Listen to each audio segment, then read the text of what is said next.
Salvi's Search for the Universe, Chapter 17, Part 2. Salvi skipped along. It was night by the time she returned to Grubbuck. She followed the circumference of the wall, safe from the guard's eyes, in her cloak of the night. The river feeding Grubbuck looked much smaller than the one that flowed into Luhorn. The summer night was hot. She dove in. The water was cold, but not unbearable. She swam across and clawed her way up the bank. Drooling rivulets poured from her soaping clothes as she pulled herself out of the water and onto the grass. She stripped naked and hung her clothes on the nearest tree. With nothing better to do while her clothes dried, she curled up in the cavity of an old tree and fell asleep, dreaming of nothing in particular. Wet air tickled her nose. She woke up inside a blanket of mist, rolling across the water as it baked in the summer heat.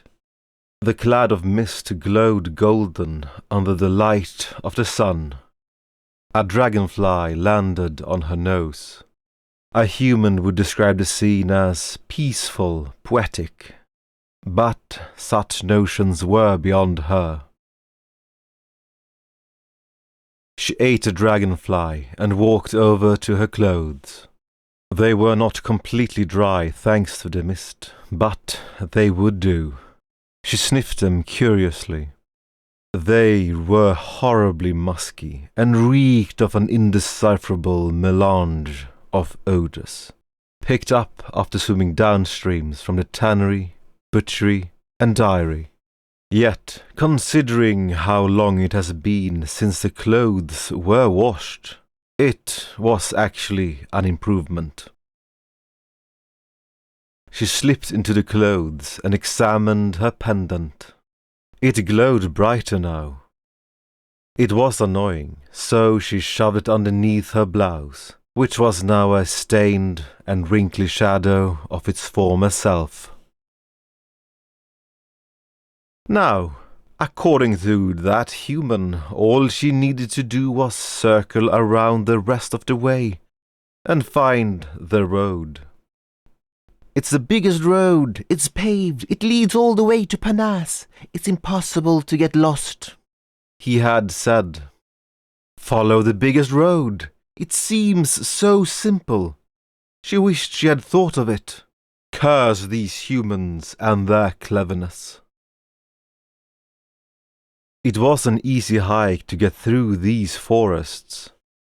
It seemed all the forests near places with lots of humans were always clear and easy to hike through.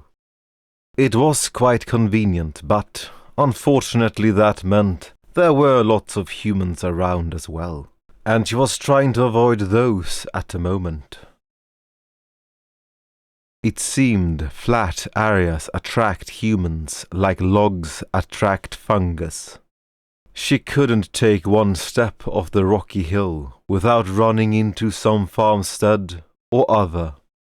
Finally she found the road. It was large, larger than any road she had ever seen, and she just knew something amazing was at the other end of it. She made sure to be out of sight, which turned out to be extremely hard. So many humans were travelling back and forth. Where before it wasn't unusual to go an entire day without running into someone.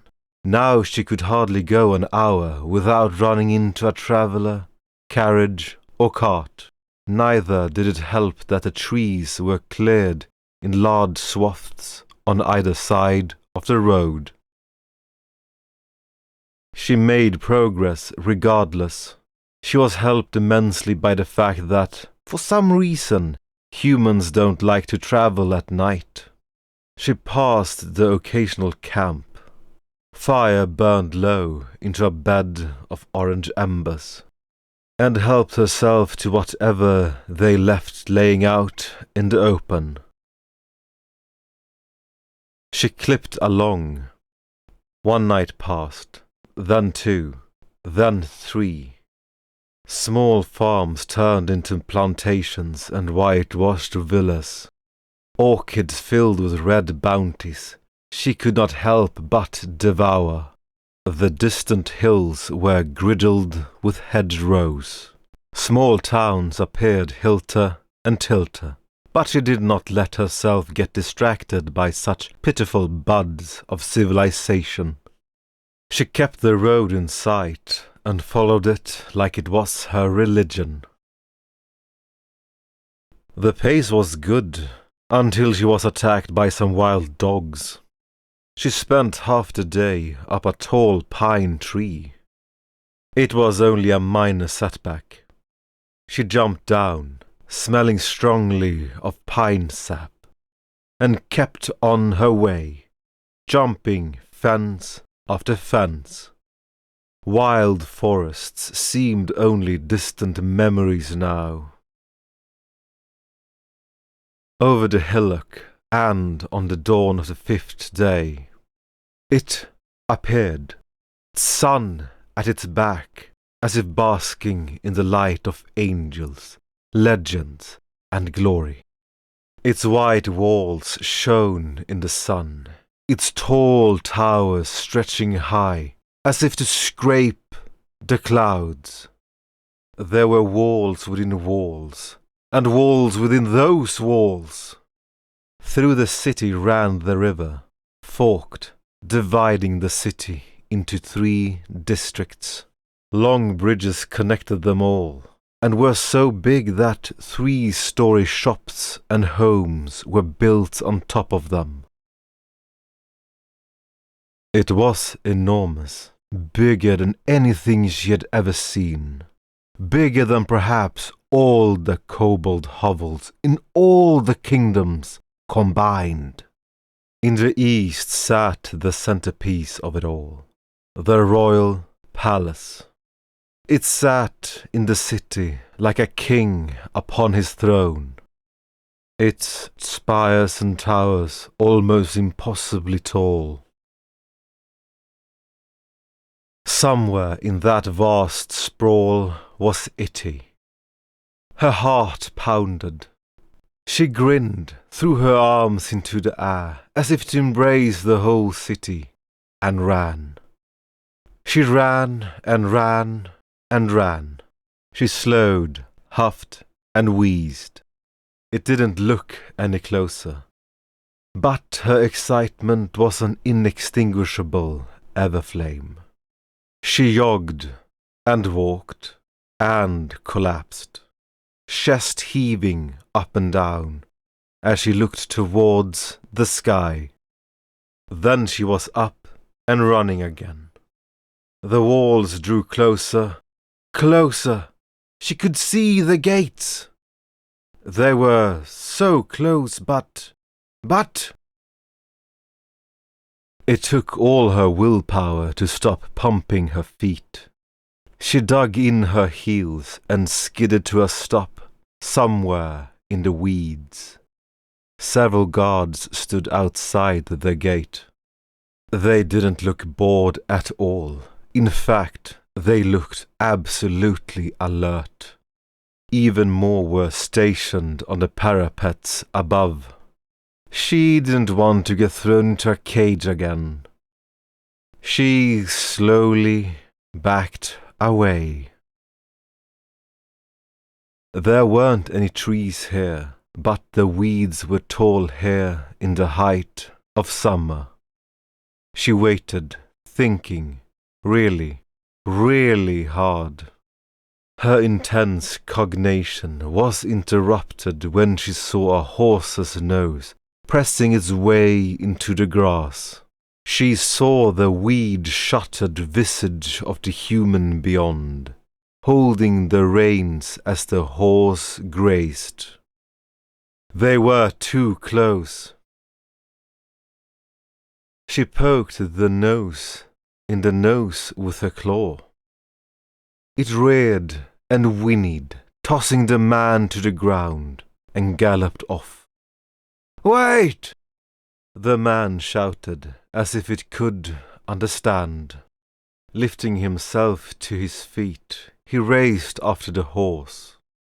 He didn't even have enough time to dust himself off, and so as a cloud of dirt trailed him, he vanished into the distance.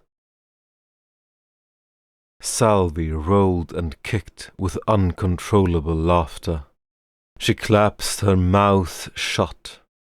Tears trickled down her angular, reptilian face as some passing humans cast across a suspicious glance, but otherwise went about their business.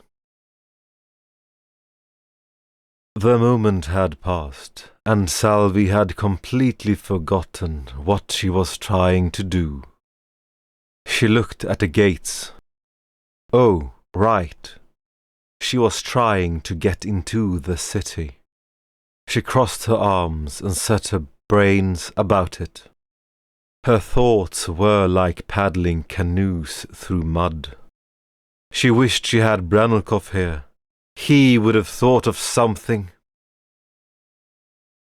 She got tired of using her brain so much and laid on her back, letting her thoughts simmer in the back of her mind as she waited for night to come. The sun sank under the horizon. Salvi looked down and noticed her blouse was positively glowing. She pulled out the pendant. Its light was pure white that shone as bright as 10 candles. She stared at it, transfixed, impressed with how beautiful her pendant was. Someone shouted in the distance. She snuffed the light, cupping it in her smooth, scaly palms, and scurried away. She looked at it again. It just kept shining brighter and brighter the closer she got to Panesse. She rolled it in her fingers, and even licked it, just to be safe. Maybe it was some kind of destiny stone. It was telling her that her destiny was inside Panesse. She was even more excited now. Suddenly, looking at the pendant, she remembered something. She remembered where she had got it from, and how she had gotten into where she had gotten it from. She scanned the walls. Maybe there was another entrance here too. She thanked the Destiny Stone for its wisdom, and hid it in her blouse. Several guards walked above the walls, but she was as good as invisible in the night beside the walls. She traced around them, circling the massive city until she came across the river. The city wall continued across the river, spanning over arches atop massive pillars that reached all the way to the riverbed. She wondered how they built such massive things so deep underwater. But once she had it, she wouldn't need to wonder much longer. The space between the arches was covered by massive gates that hinged open and closed with the help of massive mechanisms. Lamps were lit near the base of the pillars and shone across the placid water with rippling golden light. She looked and was shocked to find guards inside the pillars. She ducked low and waded in the water as quickly as she could. She groped at the stone surface beneath the water, but was soon up to her neck without finding anything. She waded further in and slipped beneath the surface, careful not to make a splash. She ran her hand up and down the wall, but found nothing all the way to the beginning of the first arch. She floated there, far from shore, wondering what to do. Briefly she considered attempting to crawl into the small window in the pillar with the guard. But even if she could fit, even she could see the problem with that. She looked at the massive gate and ducked into the water. It could have been more than 2 spans beneath the surface. She swam under and appeared on the other side. She saw dozens of ships docked in the port, their masts as tall as the surrounding homes. She looked at the banks and the patrolling guards. She gasped in shock. There were so many! She ducked under the surface, hoping she hadn't already been seen. Why were there so many guards? It was only natural to station so many guards where so many ships were gathered, but she could not have known that. She followed the wall until she ran out of breath and cringed at the thought of returning to the surface. But she had no choice. She stuck her nose out of the water and breathed as fast as she could before dipping back down. There were no shouts or cries. She was safe. The breath lasted until she reached the bank. It was stone, flat, and over 10 feet high from the surface of the water.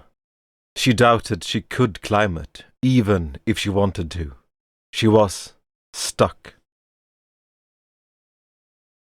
Even in summer, she was starting to get cold and sluggish. Then something tickled her feet. At first she assumed it was the rush from a passing fish, but it lingered. She felt the current passing through her toes. She dove. The water was dark. She pulled out her pendant to see a circular grate in the wall. It was barred. Could she fit? She reached for it, examined its width, its shape. She might. She was never good with estimation, but she knew it would be tight. She stripped off her clothes and let them float away. She surfaced, sucked in another breath, and went under once again. She grabbed the bars, wrangled her head in, finangled around the horns, and slipped through. She fit! She was excited. She wrangled the rest of her body through, and she stopped. The bars grabbed her hips. It was her tail. Her tail was stuck. She grabbed the bars, pushing with all her might. She writhed like a salted worm, contorting, wrenching her legs until it hurt. Torrents of bubbles burst through her teeth. She was stuck down here. She was so stuck now, she couldn't even get out the other way. Panic seized her spine. She needed air. Her body wanted to breathe. It needed to breathe. It tried to suck in air and found only water. She caught herself and forced it out with the remaining contents of her lungs. She didn't have much time left. She wriggled, desperate, desperate. Her foot popped through, but only her foot. She slammed it into the bottom of the drain and pushed with all her worth, pushing, pushing. Scales tore from her skin. Her joints deformed. In an instant, she was through. She swam hard, frantic, not thinking clearly. She needed air. She didn't know where she was going. White light rimmed her vision. Her head felt light as sky and heavy as lead. She swam with limp limbs, moving wherever she could still convince to move. Her head stuck to the ceiling, but there was no awareness left in her. She drifted, surfaced, not as a corpse, but as Salvi by an inch. Her nose broke the water first, barely bobbing above the surface. The light in her eyes were empty and extinguished, but her body recognized it. The air. It breathed. Suddenly she splashed, flailing to get her head above the water. She gulped air like dwarves guzzled down ale. She blinked, grabbed onto the corridor walls, and steadied herself. Her arms trembled as adrenaline continued to pump through her veins. Wow! She'd almost died! That was way worse than the first time she did this.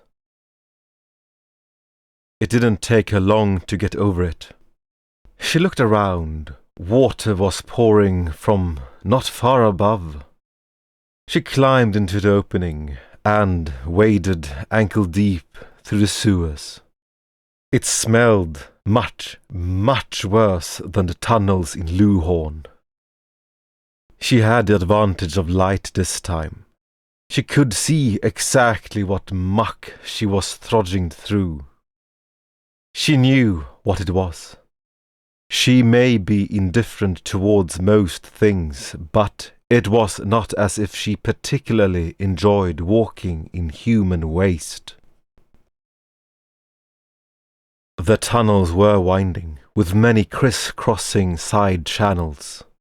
She followed one of the constant flows to its source, as it grew ever smaller, and ended in a ramped drain. She got on her hands and knees and wriggled her way up the tube. Unidentifiable liquid trickled between her knees. She could see the light of her pendant seep through a set of small holes in the top. She pushed, but the grate wouldn't budge. Reluctantly, she wiggled back out and went to search for another one. This was much harder than the first time. These tunnels were huge. As many drains as she went up, she was forced to go back down again. After what felt like an hour, wandering the labyrinthian intestines of the city, she found something. Most of the drains ran with clean water, or not at all. Likely because it was the middle of the night, and most people were busy sleeping, rather than defecating. However, this drain, apart from the algae and mold, appeared quite clean. She followed the shaft until it raised to a vertical slope. She shimmied up and saw moonlight leaking in with the water. She reached the top. Water poured all over her face. It was another grate. She punched it in frustration and was surprised when it came free. Water rushed in and nearly swept her down the shaft. She pushed her way through the empty slot and wiggled her way through. She felt fresh air rush over her soaked body and found herself standing in the basin of an empty drinking fountain, which was quickly draining now that the flow was completely unregulated. She ducked under the rim and watched as another guard passed by. She snuffed the pendant with her hand and scurried across the cobble into an alley, and then it hit her. She was inside the city, inside Panesse. It was all too exciting. She managed to limit herself by flailing her hands spasmodically and with strange, guttural utterances.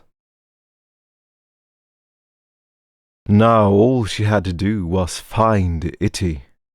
After seeing the sheer size of the city, she should have been immediately disheartened. But she wasn't. Boxes were stacked up and down the alley, littered with several broken tools and furniture, not entirely without worth, but certainly not worth stealing either. So instead of cluttering up someone's home, they cluttered up the alley. She wondered if there was anything edible inside the boxes.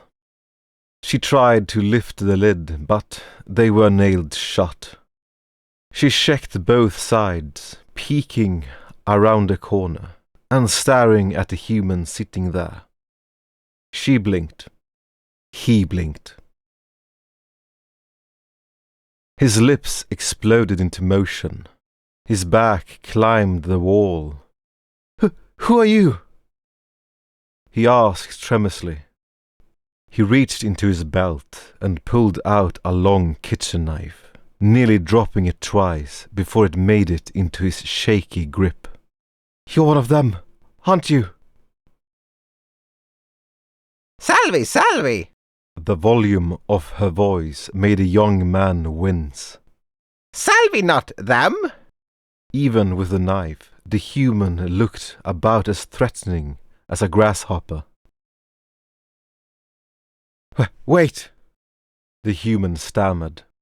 "You're that kobold, ain't you? I heard about you. You attacked Castle Fairhouse. You are with them. And now you've come for me, just like Manakel." "No," was all she could say, and her confusion was so genuine the human couldn't help but pause. She thought the whole thing was stupid. She didn't appreciate being at knife point either. "Bye." Salvi waved, then walked away. She actually just kept walking. The young human was speechless. Wait!" he shouted, as loud as he thought he could get away with. Salvi turned. "You're not one of them." He was forced to take her continued, confused stare as no. "Who are you then?" "Salvi," she said, clearly annoyed. She turned back around. Wait, I'm sorry." He jogged after her. "You're not supposed to be in this city, aren't you?" She looked at him suspiciously. He waved his arms. No. I'm not saying that I'll report you. Sorry. That came out wrong. Absolutely wrong." He scratched his head. "They're looking for people like you. How did you get into the city? How did you get past the guard? Is there some kind of secret passage into the city?" "Yes," she blurted out. "Is there?" He seized her by the shoulders, his abject fear of the creature completely washed away in pure, radiant hope. "Please, you need to tell me." "Why tell?" she asked suspiciously. She didn't want to get thrown into a cage again. Not this close to Itty. It was best to avoid humans. "Look." His voice was fevered. "There are people after me. Dangerous people. I need to get out of here as soon as possible. Please, you need to tell me. I'll do anything. Just tell me how to get out of this city." "Anything?" He stopped, rethinking his words, but was ultimately forced to reconsider his situation. "Yes, anything. I'll do anything." She gazed left and right. She grabbed his back. He flinched, suddenly recalling that he was holding what most considered to be dangerous, wild animals. she whispered. Salvi, look for Itty. Itty? Itty! She pointed. No, Itty? He grimaced, twisting his brain, twisting his tongue. He wanted to say yes. He needed to say yes. Nothing came to mind. He hadn't the faintest idea who or what Itty was. No, he was forced to admit. Salvi looked disappointed. Itty. Universe, Itty? He raised his brow with recollection. The university? You want to go to the university? Are you sure? Yes. She nodded empathically. Human lead, Salvi, Itty. Salvi tell how get out. Peter. My name's Peter. He twisted his fingers nervously. Are you sure? The university, it's all the way in the center of the city. It'll take me so long to get back from there. And without being seen? Salvi crossed her arms impatiently. I'll do it, he blurted out, then lowered his voice. I'll do it. Just try to be quiet. If they catch us, they'll... Well, you probably don't want to know. Okay. She half shouted. She was getting all excited now. The young human breathed in and out, glancing around, doing anything to avoid the unavoidable. His wandering eyes caught the faint light shining from her blouse. What's that? He asked.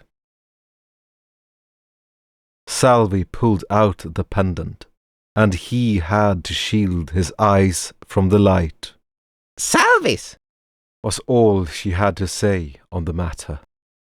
He stared at it for a moment. Salvi cocked her head quizzically. Oh, it's been a long time since I've seen a pendant like that. My mum used to have one, but it was broken in the other direction, I think. It was a long time ago. He paused. Why is it glowing? Salvi not know.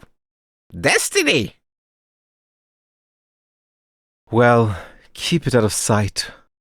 He finally worked up his courage and tiptoed down the alley. Come on, and don't forget our deal when we get there. Okay. He was White Eyes, skulking in the corner, eyes burning in the black. His blood fizzled. He was fearful, excited, anticipating. His mind had never buzzed like this before. It was there. The kobold. It had intercepted his query. It was always one step ahead of him. What should he do? What should he do? For now he remained hidden, tracking their every move. Where were they headed? He didn't know. Was the kobold leading him to her allies? That was bad. He would need to make his move before they got there, but he had to think. He loathed that kobold, down to the marrow in his bones. His life had become so complicated since it appeared. Yet, at the same time, he adored it, adored the feeling it gave him. It was excitement. It was fear. It was something he had never felt before. He watched as they skulked through the night, from alley to street, back to alley, ever alert. How amusing it was to watch the boy play at stealth. He could not walk without sound. He could not blend in to the dark. Lucky for him, the guards were equally menial. He wondered why the kobold was pretending to be so amateurish as well. Was it some kind of bait? Or was it confidence? He needed to observe more. More.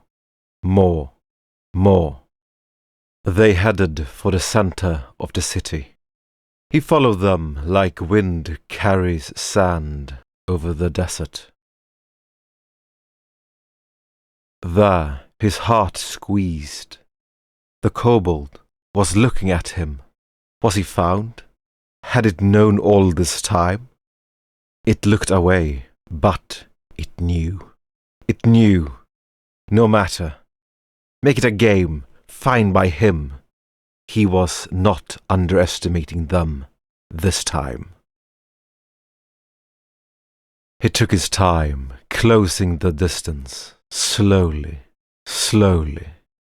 If it was just the boy, he would never have seen it coming. But the kobold, it knew. It knew. It was only pretending not to notice. That's what it did, preyed on overconfidence. It was smart. Most would underestimate kobolds. It used that to its advantage. Closer. He was breathing down their necks, though they didn't move at all. Yes, he drew out his knife, long and sharp. It would need to act now, show him what it was worth, show him everything. He crept up behind, raised it.